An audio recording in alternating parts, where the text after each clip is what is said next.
Ang yamang hindi mo pinaghirapan ay parang bahang aagos at sisira sa iyong kabuhayan. Ganito ngayon ang pinagdadaanan ng isa sa pinakamainit na pinag-uusapan ng bayan, si Sara Diskaya. Sa gitna ng issue, maraming impormasyon ang kumakalat na unti-unting naglalantad sa katotohanan. Tara at ating himayin ang totoong pagkatao ni Sara Diskaya.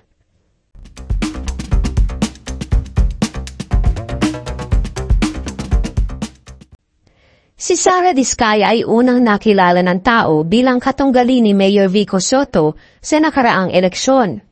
Si Mayor Vico ang nagsiwalat sa taong bayan na si Sara Diskaya ay sangkot sa mga anomalya ng dalawang kumpanya na siyang nagmamay-ari nito. Dito unang naisiwalat ang St. Gerard Construction na sangkot pala sa iba't ibang kaso gaya ng panloloko, misrepresentation, paggamit ng dummy companies, mga anomalya sa kontrata at paggamit ng substandard na materyales. At ang St. Timothy Construction naman pala ay siya palang nagpopondo sa Miro Systems na provider ng automated counting machines noong May 2025 election. Noong October 2024 nagpa siya ang COMELEC na hindi napondohan ng Miro Systems matapos isiwalat ito ni Mayor Vico. Noong September 2024, sa gitna ng campaign period, dahil sa kagustuhan ni Sara Diskaya na mapaganda ang kanyang pangalan, nagpa-interview ito kay Julius Babaw, kung saan gusto raw nilang maipakita sa tao na ang buhay nila ay isang inspirasyon na from rags to riches.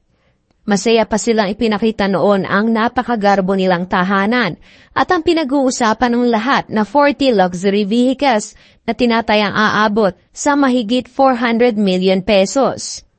Ngunit ang dapat sana'y simpleng feature tungkol sa marangyang lifestyle nila ay naging tulay ngayon para maisiwalat ang mga nagtatagong korupsyon at mga proyekto na nakasira sa maraming buhay ng mga Pilipino nitong nakaraang mga pagbabaha.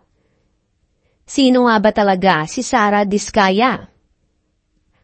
Si Cesara Rowena Cruz Diskaya o mas kilala ngayon bilang Sara Diskaya ay ipinanganak noong November 9, 1976 sa London, UK. Malayong-malayo sa mga lugar na binabaha dito sa Pilipinas. Base sa mga interviews niya, ang kanyang mga magulang ay mga simpleng trabador lamang daw sa London. Sinabi niya na ang nanay niya ay isa lamang round chambermaid sa hotel, samantalang ang tatay naman niya ay waiter. Ngunit hindi niya ito binanggit sa Senate hearing kahapon, September 1. Marahil dahil under oath siya kaya hindi siya basta pwedeng gumawa-gawa lamang ng kwento. Sinabi niya sa hearing na kanyang tatay ay isang kontraktor at matagal nang nangongontrata sa LGU. Base sa mga reports na lumabas patungkol sa kanya, si Sara Diskaya ay sa London nag-aral hanggang secondary high school. Bumalik sila sa Pilipinas bago siya magkolehiyo at nag-aral siya ng Bachelor of Science in Business Administration, Major in Management of Service Institution sa La Consolacion College. 2 taon lamang siya doon at lumipat na siya sa Pasig Catholic College sa kursong Bachelor of Science in Business Administration, Major in Computer Management.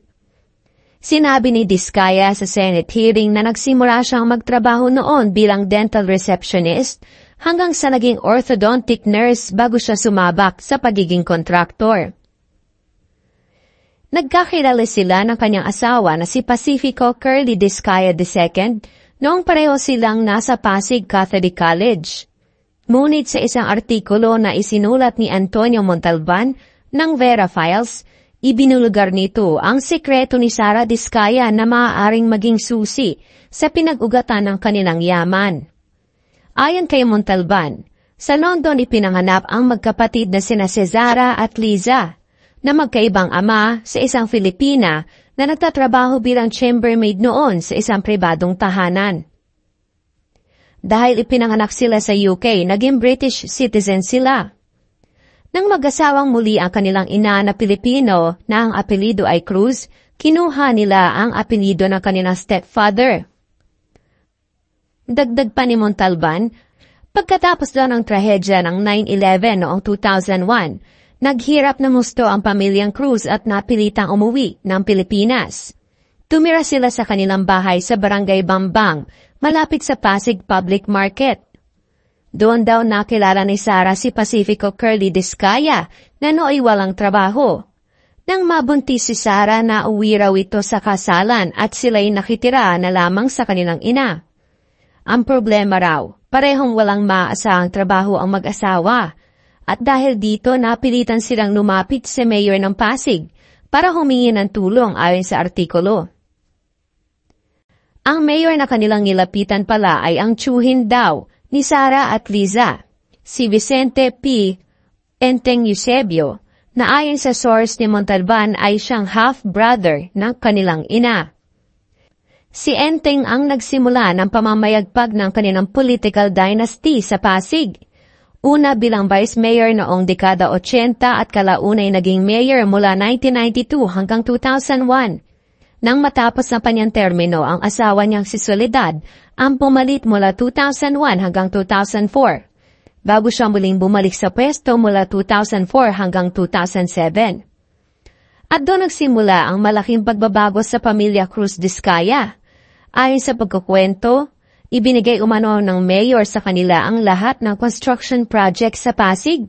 Ngunit nananatiling palaisipan saan ang galing ang puhunan ng mga dating walang trabaho. Malinaw na hindi ito galing sa mismong Discaya couple. Pero sa isang iglap, ang negosyong hawak ng mga Discaya ay naging Class A contractor. Sabi pa sa artikulo na maaaring ang kumpanya ng mga Discaya ay isang dami corporation ng mga Eusebio. Kaya nang tumakbo si Sara sa pagka-mayor, maraming nagsabi ito ay para bawiin muli ng mga Eusebio ang City Hall gamit ang Discaya. May pondo sila, may network at may impluensya. Sa kabila ng lahat ng kwentong inilantad, mula sa pagiging anak ng mga simpleng manggagawa sa London, hanggang sa koneksyon sa makapangyarihang pamilya Eusebio, nananatili pa ring malaking tanong kung paano nga ba biglang lumobo ang yaman ng pamilya Discaya. Ang kanilang mga kumpanya ay nasangkot sa samot-saring alegasyon ng anomalya at ngayon marami ang naniniwalang sila ay ginamit lamang bilang mukha ng mga mas malalim na political machinery. Kung totoo nga ang lahat ng ito, malinaw na ang tinatawag na rags to riches ay hindi bunga ng sipag at tiyaga, kundi ng impluensya, koneksyon at posibleng korupsyon. Kung mapapatunayan ang mga paratang, dapat may managot.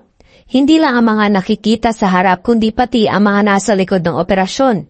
Kailangan ng masusing investigasyon, paglilitis at tamang parusa upang ipakita na walang sino man ang nakatataas sa batas. Kaya't nananatiling hamon sa publiko, hanggang kailan natin hahayaan na mga ordinaryong Pilipino ay lokohin at paikutin na mga tiwali sa gobyerno? At higit sa lahat, handa ba tayong ipaglaban ang hustisya upang matigil ang ganitong uri ng pamamalakad? Ikaw, anong opinion mo sa issue ito? Leave your comment below. Para sa iba pang news updates at features, manatiling nakatutok dito sa PH Daily News ng Showbiz Ganap Global.